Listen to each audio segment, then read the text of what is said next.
a couple weeks ago, there was an issue brought to Commissioner Harms and myself from a resident in Wabasha County. And it was upsetting to both he and I. We brought the issue to our administrator, and we're led to believe that there was going to be an investigation of some level done.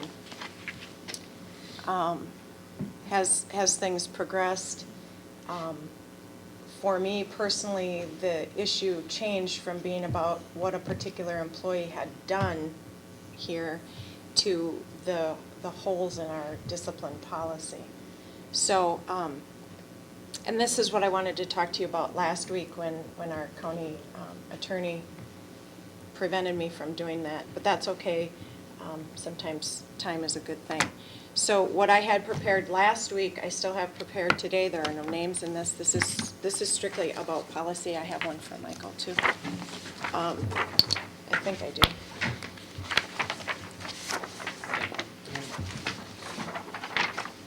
We're doing that. Does everybody have one? Yep. Okay, we're good. Okay. So, some of the things, and I'm not trying to be disrespectful, I'm just trying to challenge our process here. And I know Michael had provided something, and I'm not sure where you got it out of, but it was dealing with difficult employees. Basically performance and discipline and that kind of thing. Sure.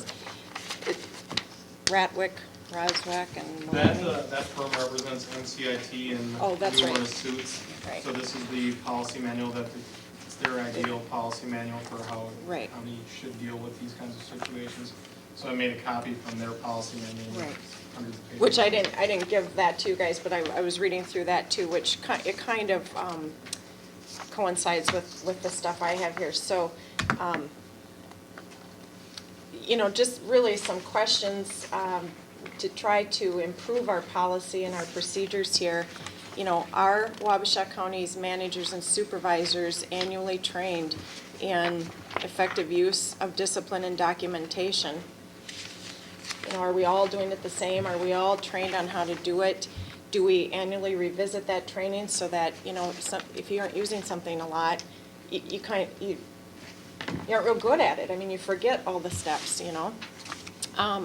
Are they trained in employment laws, ADA, FMLA, Title VII, civil rights?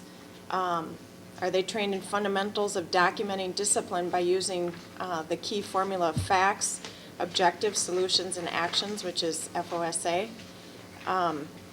Scenarios to address poor work performance in special cases of misconduct, such as sexual harassment and insubordination. Is manager annual training documented in their personnel files? Are managers provided scripts or templates to calibrate discipline throughout county government? And what that means is the highway department disciplining the same as social services, same as sheriff's department? I'm just, because they're here, it's going to my mind, but, are we calibrating all the same? Are we doing things, taking the same steps, documenting the same way? Do supervisors, managers know how to document factually and objectively without personal bias? Do they know the purpose of progressive discipline? Is it just something we do, or is there a purpose behind it? Is there a time limit to correct issues? Should these things all have a set time limit, or do we check back with things? Are there coaching and training skills provided for our managers? And then if you look down at the bottom of that page, the foundations of discipline are examined and recognized steps of progressive discipline. And we talk about progressive discipline in Policy 210. But, this is what we do. What's missing, or what I didn't see evidence of, is how we do it and how we ensure that we're good at it, that we're consistent at it. 7 tests for just cause, investigation and documentation, and things on poor work performance. So as you flip to page that says number 1, I just highlighted some things. Proper documentation is important because it gives a record of personnel action, provides notice to the employee, discourages lawsuits, and is overall intended to improve the employee's job performance or behavior. The following elements should be included in written documentation. So the facts, the objectives, the solutions, the actions. Sometimes we have pitfalls in documentation because we were not objective and direct. We delayed the process. We were writing conclusions without facts. We failed to document each event. We didn't document all employees, and we didn't date documents. Those are bad things to do. And Michael, you can kick me back into play here if I'm wrong, but my personal experience has been, you need to have a solid case. Say we had something that we were going to pursue discipline, even termination on. Boy, we have to have a solid case, because a lot of times those end up in court. And if we have not documented things properly, and if we can't demonstrate we treated employee X and Y and Z all the same, we've lost the case. And these lawsuits are very, very tough to win, and that's why the documentation, continuity, our managers and supervisor or whomever this board deems to be in charge of that, the gatekeeper of our discipline, needs to be good at it. We should be able to go to anybody's personnel file and pull it out and say, okay, this employee went through the same steps when they were disciplined as this employee did. And when you go through a discipline policy, you have a personal improvement plan, or a PIP as they call it, and that has to have a sunset to it too. Somebody's not on a PIP forever and ever and ever. You have to document performance improvements or lack thereof, and then subsequent action because of that. And as we talked in strategic planning, if you remember, I showed you the time card issue. Well, why is that still going on? A PIP should be handled so that person's not going to do that indefinitely, I would hope. There should be a sunset to that. After so many months or whatever, if you've demonstrated that you're accountable and have integrity and we can trust you, we're taking you off the PIP and putting you back into regular employment. Those kinds of things aren't happening, and it's gonna bite us eventually, because when we do have a serious issue, we're not gonna be able, and I know Commissioner Hall, you've said many times, document. We need to do a better job, in my opinion, of documenting and training and how things are handled.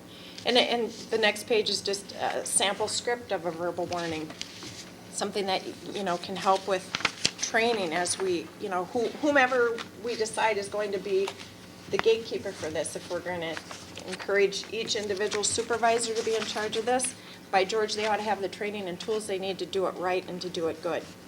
And if it's not them, if our administrator is going to be the gatekeeper and he or she is going to really, run the show with the supervisor by their side, whatever that needs to look like, these people have to be spot on, and there is no room for mistakes. There just isn't, because you get into a court of law, you're done. You're absolutely done. So sample script, verbal warning. What else do I have in here? A sample written warning. A sample performance improvement plan. What is a PIP? What is it not? When to write it? Obviously, you don't want all your people on PIPs. Then if you're doing that, you've got something wrong too. So what criteria pushes somebody into having to have a PIP versus just a, hey buddy, you need to pony up here a little bit. Coaching model, session planning guide. Sample documentation for a personnel file. Has the fact, the objective and solution, and the action. Those are all things, you remember back in your English class, the body of a letter, your opening, your closing, it's the same kind of template. You need to include those documentations, and it needs to be in everybody's. Not just Merle's, not just Mike's. We all have to be treated the same. And then the last thing, 7 tests to determine just cause for disciplining an employee.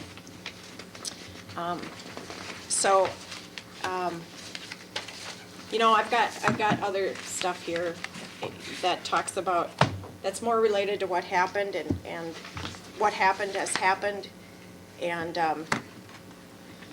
we can't change the past, but we can move forward and we can be better going forward, and that's what I wanted to talk to you about last week.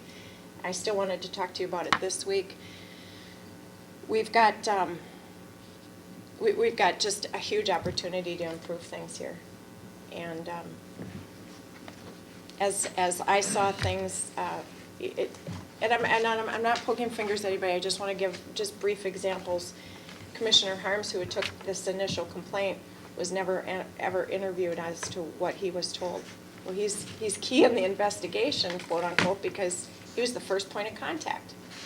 There is no record of what he. I had a conversation with him. Okay, it was never part of anything that I got from anybody, you know, related to investigation things. So, but in any case, you know, anytime we have that, it should all be in the same format. This is you know, it's just it's doing an investigation, just like when the sheriff's department's doing an investigation. You've got steps you follow. You've got certain forms you fill out for this, and you do that. Why? Because if you go before the judge, your ducks have to be in a row. And so if we're serious about accountability and making things better and changing things, then there's a process to do that. Right now, I don't see that we have a process, a solid process in place to ensure that we are documenting. I'm looking at Rich because to ensure that we are documenting properly. So that's my 2 cents worth. This is, I'm pretty passionate about this, because if we're going to do it right, we have to change things, my Let me opinion. just make one quick response. And you have the two major subjects. It's got to be documentation as be key number one, and then number two is even-handed treatment. How we want to go about that, as you said, if we should have a uniform policy, and I guess the board can give direction on how they'd like to see that. Yeah. Because I agree, those are the two most important things when going through the process, is the documentation and the even-handed treatment. So, And you have to be able to prove that you did it, that everyone's treated fairly. So, you know, our policy is what it is, but in my opinion, it's void of a lot of things. You know, it doesn't say, you know, and I don't know how much we want to lay out into that, or, you know, I don't know what's appropriate or where to go, and maybe, Michael, you have some guidance for us on how to, if this body so chooses to incorporate these processes into our policy, you know, what does that look like? Does it go in this policy, or do we refer it to a separate manual? I don't know what this board wants to do, or anything at all. I'm just saying I have a red flag on what's going on. Since we have a disciplinary policy, if we want to add anything to that, this would be the appropriate place to do that. Mm-hmm. This particular policy was written by Michael's predecessor, actually two before Michael. This came from the assistant county attorney, and like I said, it was in place when I started here. Mm-hmm. I don't see it having been a problem, but there's nothing that says we can't make it better. Mm-hmm. And I think if you ask the department heads, one of the things that I have preached consistently is consistency. Mm-hmm. We have to be consistent in what we do, and we have to document it. And I think that's been stressed. Well, we're in the process, strategic planning, and it seems to me like this could be, as we finalize that this could be reviewed and looked at along with that. Now, is that, I don't know if I'm thinking right, but Well, not necessarily. I felt we needed to review our, Strategic planning is setting a path for the road to get somewhere. I don't think this would be part of strategic planning. okay. This is a tool to get us to, I mean, like if we in our strategic plan say all Wabasha County government employees will behave to this code of ethics or something, this is the tool we would use, or the vehicle we would use to ensure that our employees are all operating to, you know, this hypothetical code of ethics or whatever. So we could review this after we finish, or as part of our finish, whichever way we want to. Well, strategic planning is never finished. Right, that's an ongoing, and these And I don't think policies this are is ongoing either. too. Yes. As laws change and as staff changes, as this board changes, policies change. Well, FMLA is constantly changing, so we're constantly Absolutely. changing the county's FMLA. Right. And what they require for documentation changes. And so that's why, a big thing is, how are we training our managers and supervisors? If at all, are we giving them the tools they need? If not, we need to start doing that. Or if we aren't requiring them to be the gatekeeper for a discipline policy, that's fine too. But they still should be familiar so that they don't say or do something that To provide- sabotage too. To provide formal additional training for all supervisors and department heads would take a commitment on the part of the board for them to take the time to pursue that. It's not something that's done at no time cost. Right. And so that would kick it back to, do we want to go that far, or do we want to delegate it, that the administrator handle, so that you would be involved in everything because then it's uniform? I'm not saying we should, I'm just saying that's an option too, because then you've got one or two people, maybe Laura and Dave, or I don't know, but I'm just saying, the Generally, less people you have involved, one of the positives is that you lower your risk as far as continuity. Somebody's being consistent because they're doing it all the time. They know how they do it. They know the setting they do it in, and they probably get good at it. Nobody wants to say I have great skills when it comes to disciplining, but you do get good at it. Just like, if you bowl a lot, you become a good bowler, hopefully. But so, whereas if somebody, maybe once every 5 years has to discipline an employee, they're probably not comfortable doing it. They're probably not all that good at it. Their self-confidence is not there. if it's happening only once every 5 years, that's a good thing. Well, and that's the other side of it. Or it could be that this person's not doing because it's uncomfortable for them, and we're all guilty of that too. We don't, things that we don't like to do, we push off and avoid at all costs. I don't think anybody's comfortable doing discipline. It's not something that you really should be all that comfortable with. Right. It can be a life-altering event for the people involved. But it's a necessary part of And we should be employment. prepared for it, and I actually would agree. I think that maybe yearly trainings, just with all the department, or with all the individuals that would be involved with the discipline process, would probably be a really good idea.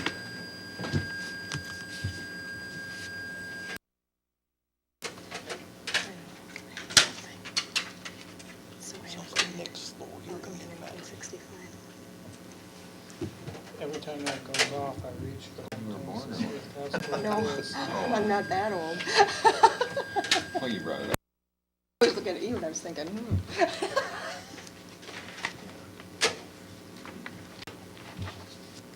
There we go.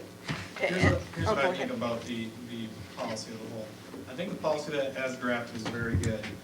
I guess the one concern I may have, and I kind of goes along with you guys here, is that I think it needs to be, make sure that it's uniformly applied, and also that it's framed well. So I think that those two bases are covered. I don't see many flaws, if any flaws in here. One of the only things that I can see that maybe should be added is having one person, probably the county administrator. When there is discipline, they should probably be involved a little bit, just to make sure that it is, it's a just punishment, more or less. Not that something, I don't think anyone would ever sweep anything under the rug, but to make sure that it is uniform across each and every department, because each department head is probably not gonna know how another department head handles a similar situation. So I think that goes more with the training versus anything else. Otherwise, when you open this up to have more and more people involved, you have a lot of confidentiality concerns. When you're talking about social services, when you're talking about our office, when you're talking about the sheriff's office, there are a lot of confidentiality concerns that come into play, and you're opening yourself to liability. So I think having it stay within the department for the most part is the best process, as long as that it's uniformly applied and there is a little bit of oversight to make sure that all actions are similar, if you will, for similar situations. And I think training even if it is only once a year, just make sure that everybody's operating on the same playbook, that the sheets, if you're using forms, are going to be uniform, that each person's going through the same step, the same process. And I think that would probably be, if there was going to be any change, I think that's, in my opinion, would probably be the best change, but ultimately that's the board's decision. Well, I would have no problem at all supporting the idea of forms to be filled out so that we're consistent. What happens now is generally when there's a disciplinary question, the department head or supervisor, generally the supervisor talks to the department head then talks to me, and if there's any questions, I try to answer their questions, and it is being looked at for consistency. And I think one of the things we have to realize whenever we do discipline, there should be one single reason for doing discipline, and that is to change behavior that is unacceptable. It's not to punish, it's not to do anything else other than to change the behavior that we are finding unacceptable. That has to be the entire reason for discipline. It's very important. Mr. Chair, excuse me. I haven't been here 9 years and gone through an array of county administrators. This is one of the first times, at least for me, that I've been given specific instructions and direction when I ask. In the past, it's been more, well, what do you think? Well, that's not why I'm asking you. Right.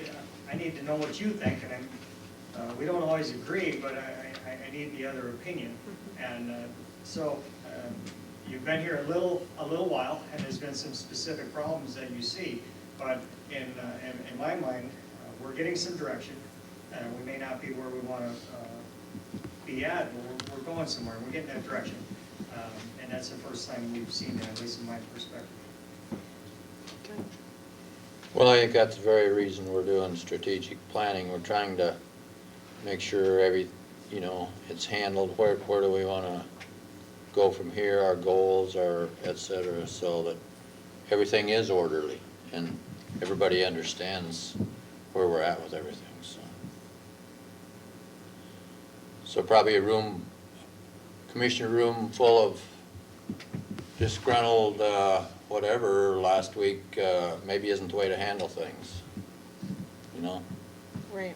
We gotta, the union BA was here the whole bit, well, I don't think that was necessarily the way to handle all this, and so we're starting to head the right way here. There was a lot of drama that maybe could have been avoided if we would have had, certain steps would have been followed and forms would have been, and everybody, because that helps with communication, right? And once we're all communicated with on the same page, sometimes you find out things are different than you thought they were.